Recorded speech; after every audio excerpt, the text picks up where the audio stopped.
اینجا آتیش درست میشه، چای آبیشن و چای کویی درست کرد برای ما محمد آقاش. اینم نون محلی آورده که با سنگا آبیشن و اینا رو چای میدوشه محمد. بوزه چند وقتشه محمد آقا؟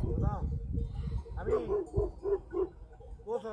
2 سالشه که دیگه راحتی.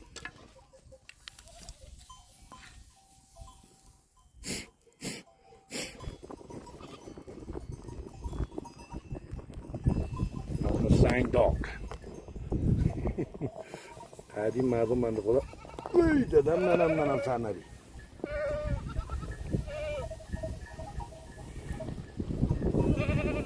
چقدر بچه لاله بید